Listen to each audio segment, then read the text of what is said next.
નમસ્કાર, S live news બુલેટિનમાં આપનું સ્વાગત છે. જોઈએ આજના મુખ્ય સમાચાર. એફડીઆઈ મુદ્દે સરકાર ઝૂકી, નિર્ણય ટળ્યો. અમદાવાદ અને વડોદરા મહાનગરપાલિકામાં ભગવો લહેરાયો. વંથલીમાં કોંગ્રેસની જીત. અમદાવાદ સ્ટોક એક્સચેન્જના ચેરમેન હેમંત ઝાલા સાથે વિશેષ મુલાકાત. મહુવામાંથી નિરમા સિમેન્ટ પ્લાન્ટને ખસેડી લેવા સુપ્રીમનો આદેશ. બીઆરટીએસમાં વારંવાર થતા ફેરફારથી અમદાવાદીઓ પરેશાન. જોઈએ સમાચાર વિગતવાર.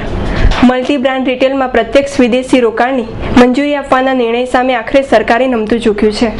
આજે સવારે સર્વપક્ષીય બેઠક બાદ સરકાર અને વિપક્ષ વચ્ચેનો ગતિરોધ દૂર થયો હતો. આ અંગે લોકસભામાં પ્રણવ મુખર્જીએ નિવેદન આપ્યું હતું. સંસદના બંને ગૃહોમાં સરકાર દ્વારા જણાવવામાં આવ્યું છે કે એફડીઆઈ ઉપર વિદેશી રોકાણના પ્રસ્તાવને હાલ પૂરતો ટાળવામાં આવ્યો છે. પાર્ટીઓ સાથે વાતચીત કરાશે અને સહમતિ ન સધાય ત્યાં સુધી સરકાર કોઈ નિર્ણય નહીં કરે.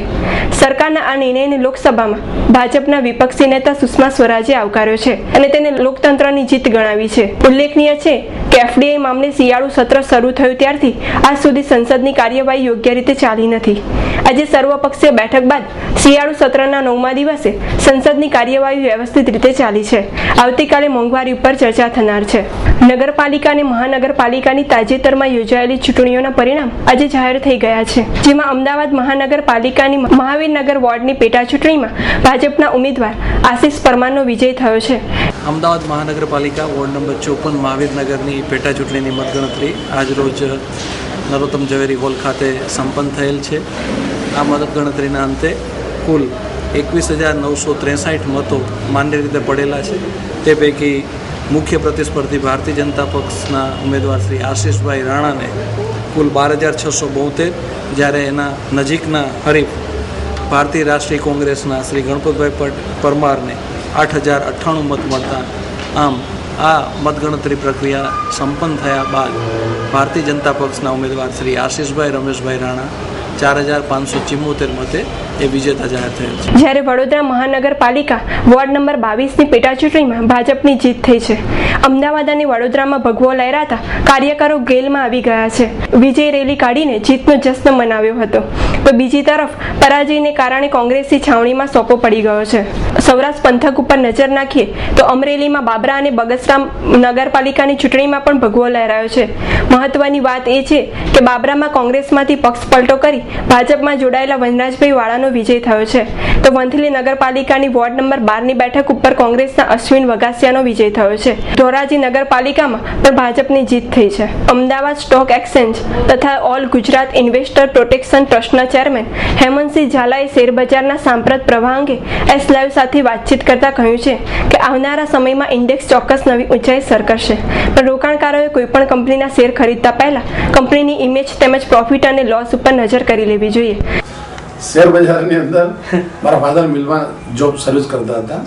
એ ત્યારે મિલમાં ફોર્મ ભરતા હતા ત્યારે ઘણી કંપનીના શેર એમને લાગેલા હતા. એ શેરોના સર્ટિફિકેટ પડ્યા હતા. તો મારા ફાધરે મને એકવાર કીધું કે આ સર્ટિફિકેટો પડ્યા છે, આનું શું કરવું?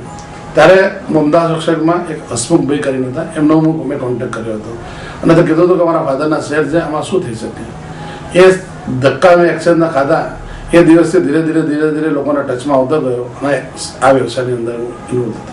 ખાસ કરીને બજારની અંદર ગુજરાત વધારે આનું યોગદાન શેર બજારમાં રહેલું છે. એટલે આપણે ચોક્કસપણે બજારને બારીકથી જોવું જોઈએ અને ધીરે ધીરે પોતાનું રોકાણ એની અંદર કરવું જોઈએ. અત્યારે જે વાતાવરણ છે દેશની અંદર માત્ર 1.5%થી 1.5% અત્યારે ડિબેટ એકાઉન્ટ છે. જો માત્ર 1% વધે તો બજારનું ઇન્ડેક્સ શું થઈ જાય? અને આવતા સમયની અંદર 2 વર્ષ 3 વર્ષમાં ઇન્ડેક્સ એક નવી ઊંચાઈ સર કરશે. તમે રોકાણ કરો ત્યારે એક નિશ્ચિત પોતાનો પ્રોફિટ નક્કી કરી લે કરો. આ 10 રૂપિયા તમે રોક્યા છે તો 15 થાય તો તમે એમાં નીકળી જાય કરો. લોકો પોતાનો પ્રોફિટ નિશ્ચિત નથી કરતા, જેના લીધે હંમેશા નુકસાન કરતા હોય છે. રોકાણકારોની જાગૃતિ માટે અમે સંયુક્તપણે ગુજરાતના ગામડે એક સેમિનારો કરીએ છીએ શેર બજાર લગતા માટે.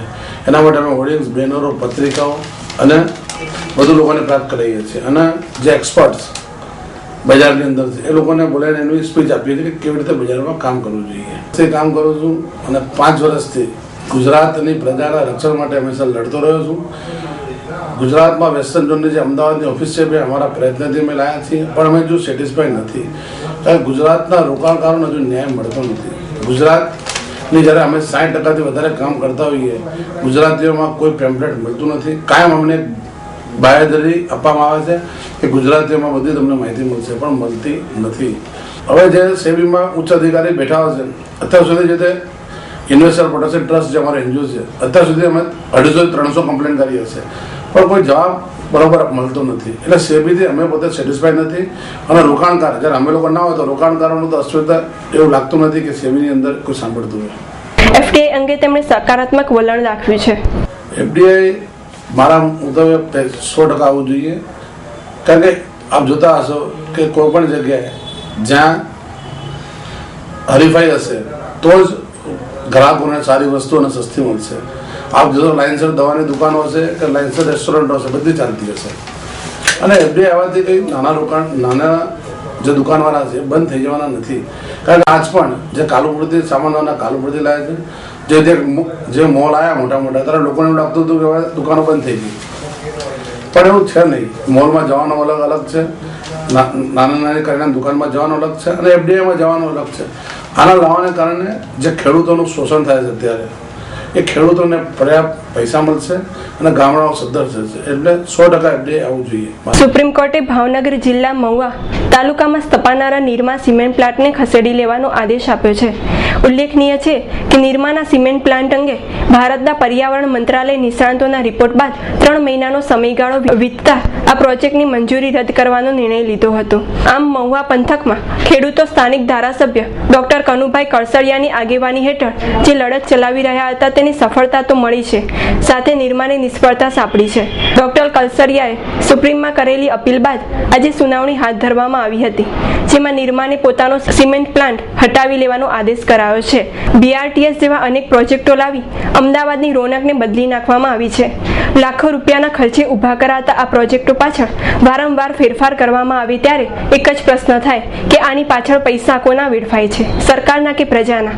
નહેરુનગરથી શિવરંજની સુધી બીઆરટીએસ બસ સ્ટેન્ડને કોઈ કારણોસર ખોદી કાઢવામાં આવ્યું છે, જેને લીધે હાલ બીઆરટીએસ તેના નિયત રૂટને બદલે જનરલ રૂટ ઉપરથી પસાર થવાને કારણે ટ્રાફિકની પારાવાર મુશ્કેલીઓ સર્જાય છે. તેના કારણે લોકોને પણ મુશ્કેલીઓ પડી રહી છે. અમદાવાદ બીઆરટીએસને તાજેતરમાં જ બેસ્ટ ઇન્ટેલિજન્સ ટ્રાન્સફર એવોર્ડ એનાયત કરવામાં આવ્યો છે, તો પછી વારંવાર આ પ્રોજેક્ટની સિકલ બદલવાની જરૂરિયાત કેમ ઊભી થાય છે? આપ નિહાળી રહ્યા હતા એસ લાઈવ ન્યૂઝ બુલેટિન. નમસ્કાર.